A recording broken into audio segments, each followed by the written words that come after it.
We will never turn our back on a single Scot. We've got to wrestle with those challenges. This is the same nonsense we have heard time and time again. This is our country. Let's fix it together. Hello and welcome to the latest Planet Holyrood. I'm Paul Hutcheon, political editor of the Daily Record. I'm joined this week by John Ferguson, who's the editor of the Sunday Mail, and of course Douglas Dickie of the Scottish Daily Express. So it's Holyrood's first week back, and I thought that we'd be talking about sort of blizzard of domestic policy announcements by the Scottish Government. But it'd be fair to say that Holyrood has been dominated and consumed by a different story, and that was a story broken by the Daily Record last week. One of the MSPs, Colin Smyth, has been charged in connection with a camera in a Scottish Parliament toilet. And as you can imagine, that story's created quite a lot of fear and anxiety in the Scottish Parliament. John, you'll have spoken to people who work there. There is a general sense of sort of shock, alarm and distress over what they've been reading over the past few days. Yeah, I mean, you frequently get stories where politicians claim to be shocked and genuinely distressed by things that are happening, and this is one of the rare occasions where I think that they genuinely are.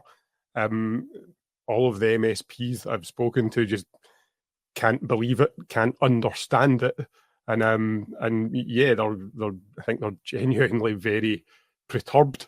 Obviously, there's a police investigation, and we need to be careful what we say about this. But I think, yeah, in general, it's left MSPs and everybody that works in the Scottish Parliament really quite upset and confused. And I think the wider effect in the public, I don't even really think this is so much a Labour issue as a politics issue. I think that the public look at this and they just think, why does it seems to be so disproportionately the case that we're getting these stories, like, you know, just ridiculous stories like this coming time and time again from the general political sphere. You know, it does seem completely disproportionate to what you would find in other walks of life. You know, I think the public are as dismayed by that as MSPs and people in Parliament.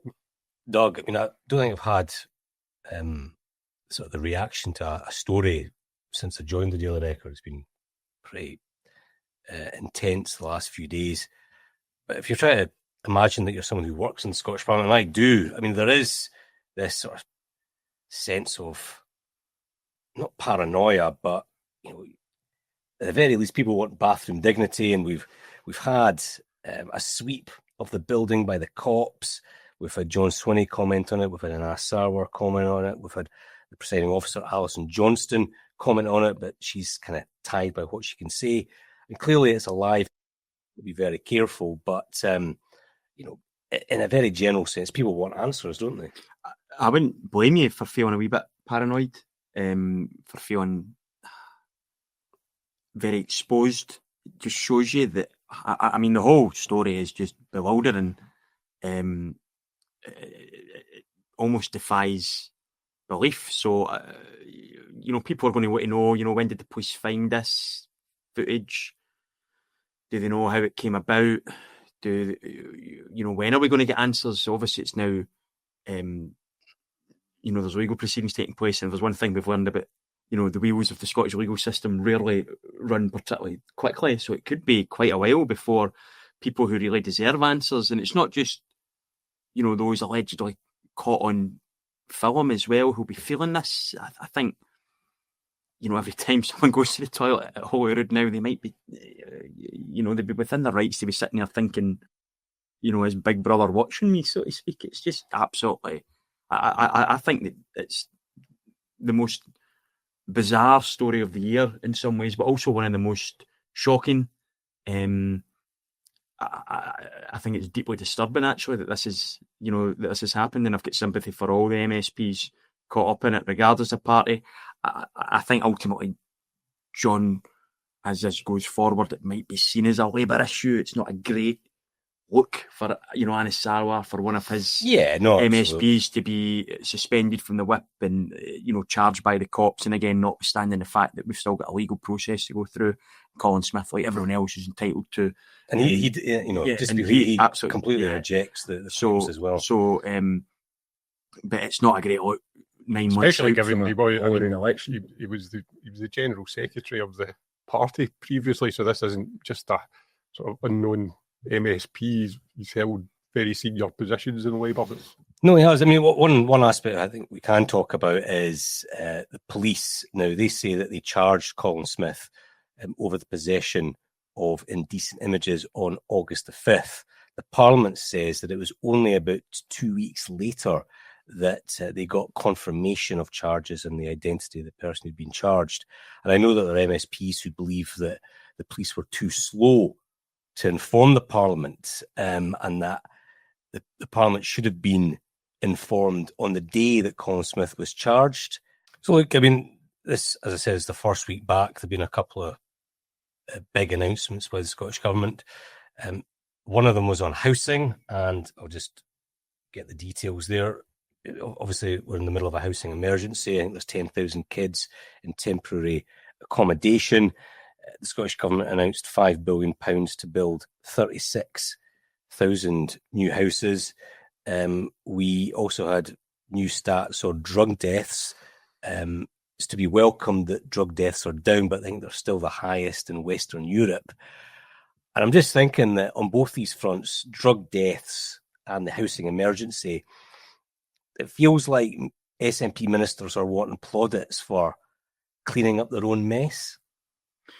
Well, SNP ministers seem to want plaudits even when they've made a mess, whether they're kind of cleaning it up or not. But the drug death issue as well, especially, I mean, still the highest in Europe. I think we need to wait until next year's figures to see if this is a pattern or whether it's a statistical anomaly, which it may yet be. I get the feeling that some of the parties, the Greens, for example, probably start pushing for more of these drugs consumption rooms on the back of this. And I think the SNP will also be keen for that. But ultimately, it's from John Swinney's point of view, it's been good to start with some better news stories. But as the months and weeks go by, everything now at Holyrood is done with an eye on the election. 8 months, 9 months away.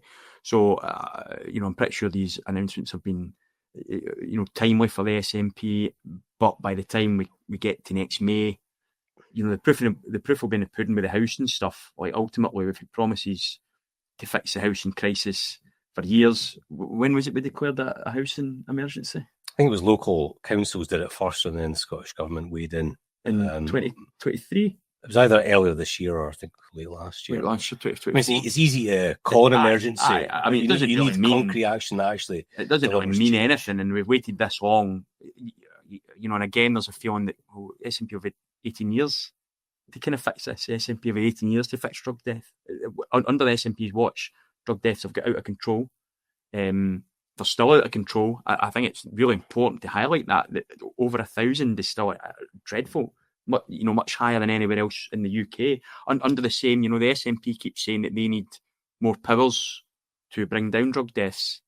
That was the argument for drugs consumption room. And yet the same powers exist elsewhere in the UK, and they still manage to keep drug deaths a lot lower. Still not low enough, obviously. I'm never convinced how much drug deaths is going to have an impact in an election. I think ultimately, quite a lot of members of the public might see it as an issue that doesn't impact them. But of course, NHS waiting lists will be a much bigger issue. Absolutely. But I think housing is something that, people experience on the ground. And if they can see a difference, I mean, they're not going to see a difference before May, I don't think. But if they get the feeling that they might see a difference in that moving forward, then that might be something that can impact come May. John, I mean, the SNP's message ahead of the election seems to be vote for us to help us correct our own mistakes. Yeah, I think you're right in terms of drug deaths. It's probably not going to be the thing that people are, the issue that people are voting on. But I think the reason it's such an important, it's obviously important in its own right that these deaths are an absolute tragedy, but it's also a kind of symptom of a broken system, isn't it? It feeds the drug death stats feed into everything around poverty and housing and the NHS. It's symptomatic of public services on a downward trajectory rather than an upward one. The Sunday Mail this week, we ran an interview which was very moving with former New Labour Minister Ian McCartney, whose son died of a heroin overdose over 20 years ago. And the thing that was really quite striking was that he was speaking about the fact that at the time of his son's death, there was, I think, around 300 drug deaths that year. And, you know, in the 20 years that's passed since then, we've now, rather than the problem reducing, it's actually been growing exponentially. And so it's a sign of a failure of government, isn't it, to tackle the basic building blocks for any society, which is to have decent healthcare, decent job opportunities, decent housing, and a decent safety net to stop people ending up in a desperate situation. I read that Ian McCartney interview. It was very good. I think I interviewed him about 20 odd years ago when he was a minister. I might have got this wrong, but I think he was the minister at the DTI who delivered the national minimum wage. Yeah, that's right. He was a very popular guy, but I remember his family tragedy, and you know, he did speak very movingly about it in the Sunday Mail. But you know, across all these issues, whether it be the NHS, councils, housing, you know, the SNP's record is one of decline. Yeah, and if the Labour government had a strong start over the last year, I think Labour would be coasting to victory. But the reason that there is this polling gap between the SNP and Labour, well, it looks like the SNP are going to perhaps eke out another victory, is what's happening down south rather than any sort of competence north of the border, which is lacking. Well, we're into the second phase of the Starmer government now. I think they're kind of pitching these changes they've made down south as this entering a new phase, and Anas Sarwar must be sitting there begging, you know, praying that this new phase is a damn sight better than the first one, because it's been a disaster for Scottish Labour.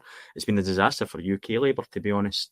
And in some ways, it's symptomatic of Scotland's decline under the SNP, that the SNP might yet eke out another victory. Is that really the best we can do next year? That's, you know, quite depressing. I still think, though, that, you know, despite the UK Labour's troubles, Labour have got strong cards to play next year, namely that the only First Minister, the only genuine contenders or credible contenders are John Swinney and Anas Sarwar. And so Labour are the only party that can beat the SNP. And I do think that this line that they've been punting, this is Labour, that do you really want a third decade of SNP rule? I think that will land with the public as well. It just, after a while, people want a change in government. I mean, you know, the Tories were in under Thatcher and Major for about 18 years. Then they were kicked out. Blair and Brown got, 13 years? And then there was a feeling that their time had run out. Then, of course, was it 14 or 15 years of Cameron, May, Johnson, Truss, Sunak, and then voters kicked them out. I just think, you know, having decades upon decades of the same party in government, I feel like that might be a winning hand for Labour. I mean, it almost feels that if you were to see another decade of SNP rule, that ironically it would be the kind of biggest structural argument for Scottish independence you could get, in the sense that, like, if people are just going to keep on voting for this party despite the disastrous performance, purely it would appear on the basis that they will just belligerently keep on demanding more for Scotland, because that seems to be what it is, isn't it? If they keep on voting for the SNP despite the really poor record, it can only be because people look at it and they just think, well, Labour, the Conservatives, they're basically a London party. They're not going to fight as hard for money for Scotland. That might be a a simplistic way of looking at it, but yeah, it's a sign that something's kind of broken in your democracy of a party that's been performing really badly is continuing to win elections after 20 years. You kind of need to do something about that, don't you? I do agree that Labour could turn things around, but I think that they need to stop the self-inflicted idiocy in London, i.e. that, the two-child cap, some of the stuff around the NHS needs to be reversed. They need to, the stuff on Gaza just seems crazy. The prescription of Palestine action seems like a bonkers policy to me. The failure to stop selling arms to Israel. I mean, people say this isn't a big issue, but you've got 4 MPs in Westminster who are elected purely on a Gaza ticket. So this is a significant thing for voters. These things could be reversed overnight.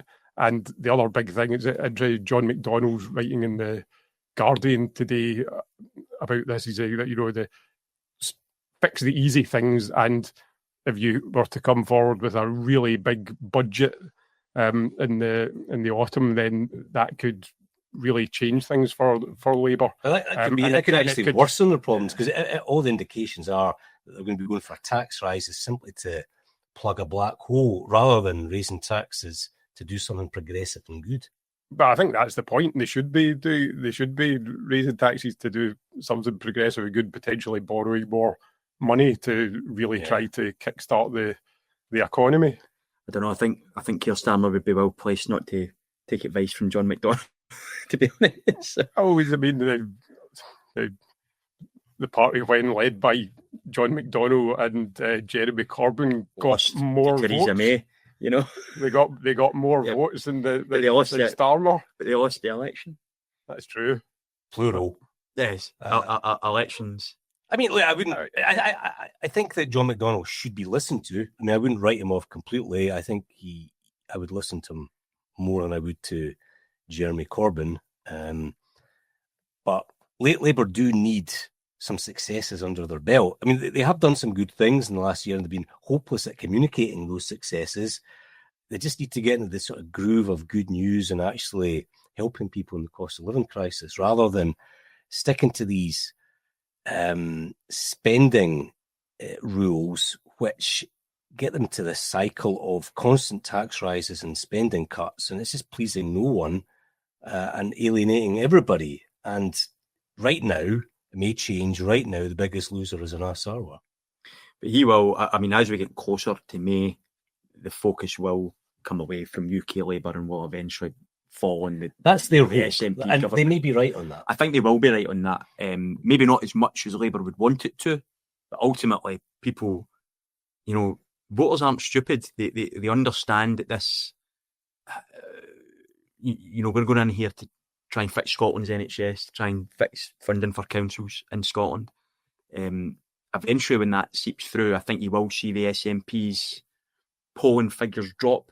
Whether Labour have got enough in them to bridge that gap.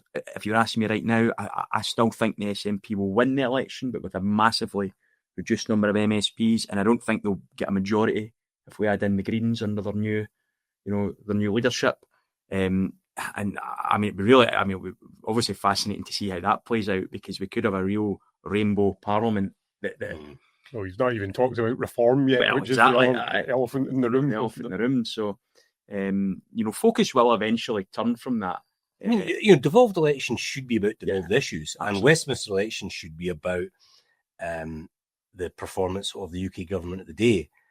But voters can use elections to vote whichever way they want for whatever reason they want. But I think most will be voting on devolved issues, especially this time where the Constitution isn't so much, a referendum's off the table for the moment. I think everyone realises that that's the case. Whether it should be the case or not, we could argue all day about that. But a referendum's off the table right now. This is entirely about the SNP's record in government, or should be entirely about the SNP's record in government, and more people will turn to that. That's why there's a disconnect between polling for independence and polling for the SNP, because people understand the situation we're in, and they want to see some form of change. So I mentioned drug deaths, housing. In terms of today, there's a debate in the Scottish Parliament on Gaza. This is the motion tabled by the Scottish Government, that the Parliament agrees with the recognition of the State of Palestine and that peace in the region must be pursued by all. Is this a valid thing for the Scottish Parliament to be discussing, or should they leave it alone, given that it's clearly a reserved issue? I mean, it's a valid. What difference it will make, I'm not sure, but I think that anything that they can do to make a statement about the terrible atrocities that we're seeing in Palestine is a good thing. I mean, it's like it all feels a little bit like too little, too late. The kind of tentative moves towards supporting a Palestinian state that you're saying the UK government. It feels like the damage has been done now, and I think it's going to be, more than anything, the thing that will be Keir Starmer's lasting legacy. Really, is that people just don't understand how you could be, on one hand, condemning the Israeli government's actions at the same time failing to completely stop arms trade and giving this sort of half-hearted support for a Palestinian state. So, and I really do fear that, just as Tony Blair kind of felt like he was doing the right thing and being a great statesman in the world stage when he was making the case for the war in Iraq, and that ultimately backfired and destroyed his legacy, I do think that the same thing is going to happen for Keir Starmer unless he can really make a strong, principled stand on this. People are really appalled by what they're seeing. I don't think that, any international expert in the world now, so far as I can see, apart from Benjamin Netanyahu, thinks that there's a genocide going on in Gaza. It certainly looks that way to anyone that turns on their television set. See thousands of kids die, whole communities blown apart. This is a terrible, terrible atrocity. It's got nothing to do with the Jewish community or even Israel and its right to exist. It's got to do with an incredibly right-wing, despotic Israeli government at the moment, which really needs to go. Doug, I suspect that what John said, or part of it, is maybe giving you digestive problems. I'm not going to argue over the actual situation in Gaza. What I will say is I don't think this will be Keir Starmer's legacy, simply because we're not going to see British boots on the ground. I think ultimately why it's different from Iraq is Tony Blair sent UK troops into Iraq to kind of back that American invasion. I think that's a key. The principle was that people felt that he was complicit in the death of hundreds of thousands of people, and it's the same in this situation. Notwithstanding that, we'll go back to whether the Scottish Parliament should be discussing it. I think it's very telling that in the first week back after the summer, Swinney's two big focuses have been on independence, of course, and Gaza, something, foreign affairs, something that's completely reserved. I don't have an issue per se with, I don't have an issue with MSPs having an opinion on this. I don't have an issue with MSPs discussing it. I don't have an issue with an SNP, MSP having a set piece question at First Minister's Questions tomorrow, one of these pre-arranged questions to let Swinney go off about it. I do have an issue, a 3-hour debate at a time when we should be discussing government business. There's a crisis in the NHS. There's a crisis in drugs deaths. I know we're going to get a statement on that tomorrow. There's crime figures are really grim reading at the moment. These are all issues that should take precedence over this. I also think it's a bit more complicated than people maybe make out.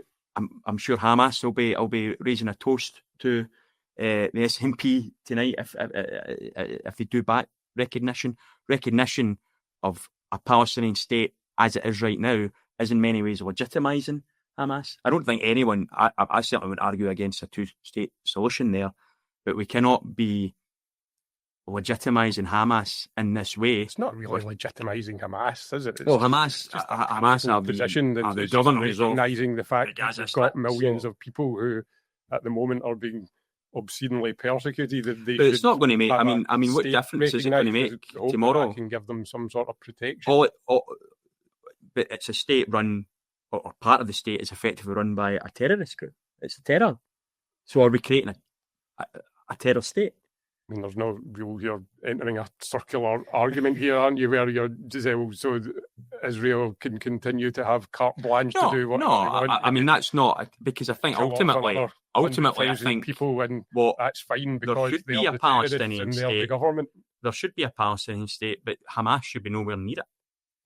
Like nowhere near the government of it. I think that's the point. Yeah, apart from anything else, like pretty clear that Hamas are very much dismantled now, and that really what's happening in the ground in Gaza is just destruction.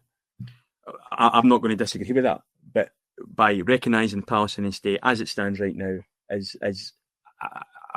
effectively legitimising, the Hamas government of Gaza, if you want to call it that. Plus, ultimately, what it comes down to is what difference is this going to make to anyone, like at all?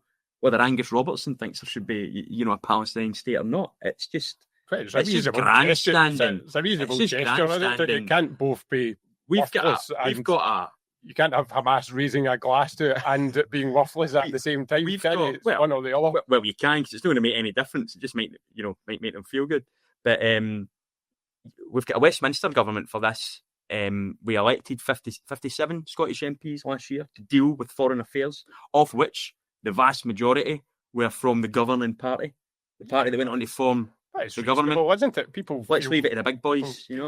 People feel very strongly. I mean, politicians always struggle to stay in their lanes. If you look at some of the Scottish Labour MPs, they're always talking about devolved issues, slagging off the SNP government, and then we have SNP MSPs using their slots at Holyrood to slag off first the Tory government, now the Labour government. It would be nice if both sets of politicians could actually do their job, which is scrutinising the government of their own parliament. But we're dealing with politicians here, and they're always going to play politics on it. And I've covered the parliament for a long time. It's not unusual, is it? No, it's not unusual. Holyrood debated Iraq, it's debated other foreign conflicts. Just because the Parliament is a legislature doesn't mean to say that every single time there's a debate it's going to be on a piece of legislation. It is our national Parliament. It's not a council. It's not an assembly. I mean, I'm relaxed about it, but I think we have to be clear, as you kind of alluded to, Doug, that it's not going to make any difference. But do I think they should have the right to be able to debate this issue? Yes. Well, I mean, they should have the right to do it. I'm just saying that I don't think right now is a particularly good time to do it, and to be honest with you, it's actually a waste of everyone's time that they are discussing today. But I mean, Westminster are not, as you put it, the big boys. We've got two parliaments in Scotland. We've got two parliaments, one at Westminster, one in Edinburgh, and one is a creature of statute from Westminster. I think that Holyrood is a fact of everyday life in Scottish politics. And if this isn't the time to debate it, when is? I think that, I know you're saying it a little bit tongue in cheek, but we do have two parliaments. I think they're both of equal value and of equal worth. I would just prefer it sometimes if MSPs focused on the government that they should be scrutinising, which has been sadly lacking at both Westminster and Holyrood. I mean, it's like if this never happened, but to use an imaginary scenario, back in my days when I was covering South Lanarkshire Council, if I go along there and they have the debate, a debate on Trident, it's like... Yeah, I mean, you used to get councils talking about we're nuclear-free zones, but I mean, the Scottish Parliament is not a council, it is a parliament, and it was voted by the people of Scotland in a referendum back in 97. So, I mean, I've heard people compare Scotland to Yorkshire or the Scottish Parliament to a council. It's not that. It's a parliament. It exists. But I think that scrutiny of the Scottish government could be a lot better, particularly by SNP MSPs who continually waste time talking about reserved issues.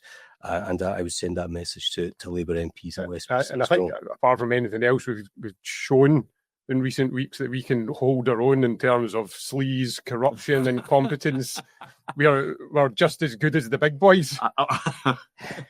That's going to haunt me, that statement. I can tell it. I hope so. To the real big boys, the Scottish Greed Party, they had their leadership result last week, and as suspected, Ross Greer and Gillian Mackay are the new co-leaders.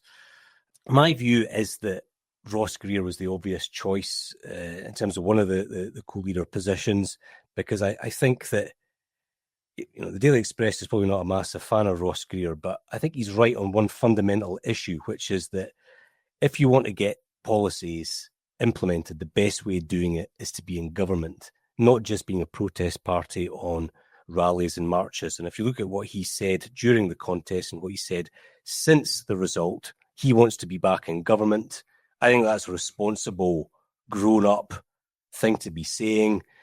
And frankly, if you want to shout and bawl, then join the Socialist Workers' Party. But if you actually want to get things done, you really need to be round the cabinet table, or at least with junior ministerial positions. Yeah, I mean, I think that Ross, we've discussed this before. People love to have a go at him, but he's actually a very clever MSP. If you sit in a committee where, someone from big business or a public agency is being grilled, he will generally do a much better job of that than a lot of the other MSPs. He's an effective operator, and a lot of Green policies, they tend to be they are quite a radical party, and their appeal will always be more limited, I think, than Conservatives, SNP, Labour, but they do the things that they are talking about quite often. A few years down the line, you'll find that all of the other parties are talking about them too, like the environment and net zero and all of that stuff. So I think that, Ross was the obvious choice to take on the job. Gillian Mackay as well. I mean, she had a huge success with her buffer zone bill. Yeah, exactly. They're people who have been effective. I do. They are both. I know you shouldn't be ageist about this. They are both quite young, and you do wonder whether I think that within sort of people who know about politics, they'll either, a lot of people really dislike the Greens, a lot of people kind of respect their positions and can see that they are both quite talented MSPs. I just wonder whether out there in the wider world, whether people might think that they're a bit too young as a team to be leading a major political party, whether they really understand the concerns of the broad swathe of Scottish society. Although, I mean, the average Green voter is probably quite young, so yeah, I mean, exactly. And I do think that the Greens aren't. I mean, we never stop talking about the rise of reform, but the Green Party has slowly been inching its way into Scottish politics, hasn't it, over the last 10, 15 years, to the extent that they've just spent a good while in government then getting things done. A lot of them weren't particularly popular things, but some of them were. Things like the rent cap was, I think you look back at it, that's a good policy. They pushed for the peak rail to be. Yeah, that is a Green policy. Again, people will be getting the train through to Edinburgh today and paying half the price they would. MSPs on a massive salary, saving money. No? I'm not going to downplay their failures in government. The DRS was a complete catastrophe, and I think that maybe cost Lorna Slater her co-leader position because she was damaged reputationally by that. But to the people who constantly criticise the Greens, and I understand why they do that, look at pretty much every opinion poll of the last few years. It shows them in line to win more seats than they won in 2021. Being got, but I think it's a pretty extraordinary thing. Yeah, a lot of us are just out of touch with that young people look at it and think, actually, we agree with this stuff. The environment's a huge issue for us, and we quite like the cut of their jib. I think... On you go. You can take the microphone and just rip that. I think. Well, the first thing I'll say is, if Ross Greer was the obvious choice, he actually finished second in the election and almost get beat by Lorna Slater. So he obviously wasn't the obvious choice to Green leaders. He was one of them. To the commentariat. Yeah. Gillian Mackay, I would argue, probably is with her abortion buffer zone, probably is actually the better track record of actual achievement at Holyrood. But you said there that, you know, the issues Greens talk about, the environment is why people kind of get to like them. My biggest criticism of the Greens has always been that the environment, to me, appears to not be a priority to them. They seem so hung up on, well, independence for a while, although that's kind of waning, you know, and these kind of sort of fringe issues, the gender issue and stuff like that. They seem to get so focused on these that the environmental side of it kind of gets forgotten. I wonder how the Greens would poll if they took, for example, a neutral stance on independence. Do you think it would improve their polling or the results in elections? I mean, it's a fair point. You know, if climate change and the environment is your number one issue, you're going to be attracted to the Greens. I don't necessarily think that support for independence and the Scottish Greens are inextricably linked. So if they did take a more neutral position, I think it might woo some people on the left of Labour. I mean, they were always, you know, traditionally when they first appeared in Parliament, it felt like they were independent support. It was kind of soft independent. Yeah, Rod and Harper barely spoke about it. It happened to be something that they believed, but it wasn't. But obviously, the referendum kind of changed that, and the Greens kind of turned into the SNP's kind of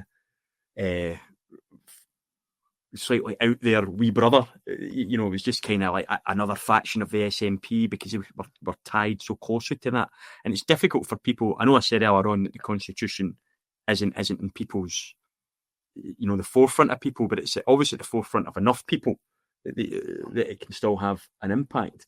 And I just wonder if they kind of took if they'd taken a softer line on that, if they might be in an even better position now. I think that you know, the way they spoke about unionist parties and stuff like that might have put kind of people off them a bit. I think one issue that Ross Greer faces is, this is maybe a minor criticism, I think he's perceived to be too close to the SNP and to SNP ministers. So he cut his teeth in Yes Scotland. He knows many of the people in government very well. He's been very quick to rule out a deal with Labour, which only leaves the Greens then with the option of the SNP. I think that maybe a bit more equidistance between Labour and the SNP, because the Greens could go into the election and folk will basically say, well, if you vote for the Greens, that's just a vote for the SNP. And so there's, in pursuing independence so hard or doing a deal with the SNP so hard, I think there's a danger that the Greens might lose their own independence. Yeah, I mean, I think Ross, his entrance into politics was through his work for the Vote Yes movement during the referendum. Of course, two-career politicians as well, but that's enough. Yeah, I think John Swinney was almost like a bit of a mentor to him at one point. So, yeah, I mean, I think he is quite close to the SNP. I suspect maybe in another world he would have been an MSP for the SNP rather than the Greens potentially. I mean, I'm not sure how much. I think in general polls would suggest that young people are in support of Scottish independence. So I don't think, I suspect the wider electorate maybe a slightly different position in the trans stuff would have been more effective than a different position on independence. Not so much taking a different position, just maybe talking about it less. But I wonder whether they will. I mean, as far as I can see, really what they're saying is we should have there should be a referendum if Scottish people want it. And to be honest, I find it quite irrespective of whether you want independence or not.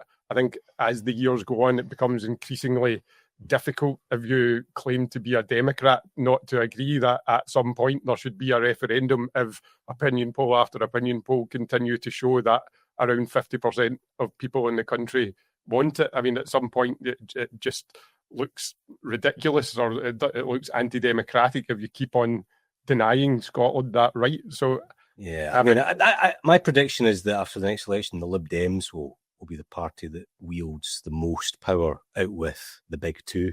I think I see signs of John Swinney sort of reaching out to Alex Cole-Hamilton's party, and definitely in Assarwar, if he became First Minister, he would have to work closely with the Lib Dems. So Is Ross Greer, just quickly, is Ross Greer maybe a wee bit too divisive? Do you think people seem to either love him or hate him in a way? Greer and Mackay seems a lot more, someone who might have a much broader appeal. He did say Winston Churchill was a white supremacist.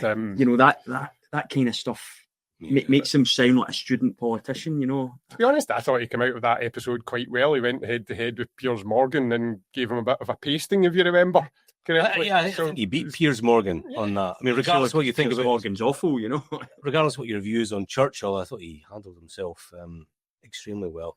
Well, I think we've run out of time, so thanks again to John and to Dougie for joining me. You can listen to this episode of Planet Holyrood on Spotify or Apple Podcasts, or watch on the Daily Record YouTube channel. Don't forget to follow us on Instagram and TikTok for the latest news and the best bits of the podcast. We will never turn our back on a single Scot. We've got to wrestle with those challenges. This is the same nonsense we have heard time and time again. This is our country. Let's fix it together.